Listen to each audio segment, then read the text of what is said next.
ಅದಕ್ಕೋಸ್ಕರ ಇವತ್ತಿನಿಂದ ನಾನು ಹೇಳಲಿಕ್ಕೆ ಬಯಸ್ತೇನೆ, ಹೊಸ ವರ್ಷ ಪ್ರಾರಂಭ ಆಗಿದೆ, ಮಾಧ್ಯಮದ ಸ್ನೇಹಿತರಲ್ಲೂ ವಿನಂತಿ ಮಾಡ್ತೇನೆ, ದಯಮಾಡಿ ಈ ನಕಲಿ ಹುಲಿ ಮುಂದೆ ನೀವು ಕ್ಯಾಮ್ರಾ ಹಿಡಿಯೋದನ್ನು ನಿಲ್ಲಿಸಬೇಕು. ಒರಿಜಿನಲ್ ಹುಲಿ ಏನು ಅಂತ ಗೊತ್ತಾಗ್ತದೆ. ಗ್ರೌಂಡಲ್ಲಿ ಹೊರಗೋಗಿದೆಯಲ್ಲ, ಒರಿಜಿನಲ್ ಹುಲಿ ತೋರಿಸಲಿ, ಅಲ್ಲಿ 1,00,000 ಜನ ಸೇರಿಸಲಿ ನೋಡೋಣ. ಉತ್ತರ ಕರ್ನಾಟಕದ ಯಾವ್ದಾರು ಒಂದು ಜಿಲ್ಲೆಯಲ್ಲಿ 1,00,000 ತೋರಿಸಲಿ, ಜನರು ಸೇರಿಸಲಿ, ಗ್ರೌಂಡಲ್ಲಿ ಬರಲಿ, ಹೋರಾಟ ಮಾಡಲಿ, ಅವಾಗ ಗೊತ್ತಾಗ್ತದೆ. ಅದು ಬಿಟ್ಬಿಟ್ಟು ಕ್ಯಾಮ್ರಾದ ಮುಂದೆ ಬಂದ್ಕೊಂಡ್ಬಿಟ್ಟು ನಾನು ಹುಲಿ, ನಾನೇ ಮುಂದಿನ ಮುಖ್ಯಮಂತ್ರಿ. ಅದೇ ಗೌರವಯುತವಾಗಿ ವಾಪಸ್ ಬರ್ತೀನಿ, ಬರ್ತಾರೆ ನನ್ನ ಈ ರೀತಿ ಮಾತುಗಳನ್ನೆಲ್ಲ ಹೇಳ್ತಿದಾರಲ್ಲ ಯತ್ನಾಳ್, ಅಷ್ಟು ಆತ್ಮವಿಶ್ವಾಸ ಇದೆ ಅವರಲ್ಲಿ. ಮಹಾಭಾರತದಲ್ಲಿ ಶಿಶುಪಾಲನ ಕತೆ ಕೇಳಿದಿರ್ತಾನೆ. ಕರ್ನಾಟಕದ ರಾಜಕಾರಣದ ಒಬ್ಬ ಶಿಶುಪಾಲ.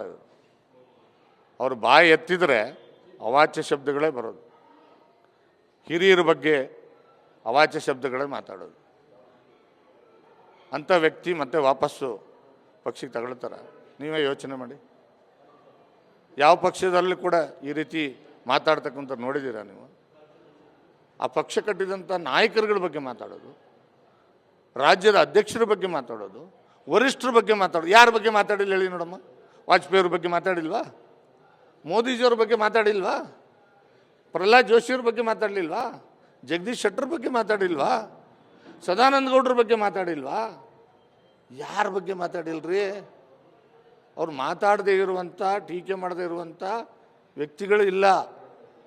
ಆದರೂ ಕೂಡ ಯಡಿಯೂರಪ್ಪಾಜಿಯವ್ರನ್ನ ನಾವು ಮೆಚ್ಚಬೇಕು. ಇಷ್ಟೆಲ್ಲ ಮಾತಾಡಿದರು, ಇಲ್ಲಪ್ಪ ಬಸನಗೌಡರು ನಮ್ಮವರು ಅಂಥೇಳಿ ಅವ್ರನ್ನ ವಾಪಸ್ಸು ತಪ್ಪು ಮಾಡಿದಾಗೆಲ್ಲ ಕ್ಷಮೆ ಮಾಡಿ ಮತ್ತೆ ಅವ್ರನ್ನ ಕರ್ಕೊಂಡು ಬಂದು ಮತ್ತೆ ಅವ್ರಿಗೆ ಏನೋ ಟಿಕೆಟ್ ಕೊಟ್ಟು MLA ಮಾಡಿ ಇಷ್ಟೆಲ್ಲ ಮಾಡಿದರೂ ಕೂಡ ಈ ಇಳಿವಯಸ್ಸಿನಿರ್ತಕ್ಕಂಥ ಯಡಿಯೂರಪ್ಪಾಜಿಯವ್ರ ಬಗ್ಗೆ ಆಡಬಾರದ ಮಾತುಗಳನ್ನು ಆಡಿರ್ತಕ್ಕಂಥದ್ದನ್ನು ಭಾರತೀಯ ಜನತಾ ಪಕ್ಷದ ಯಾವ ಕಾರ್ಯಕರ್ತನೂ ಕೂಡ ಸಹಿಸ್ಕೊಳ್ಳಿಕ್ಕೆ ಸಾಧ್ಯ.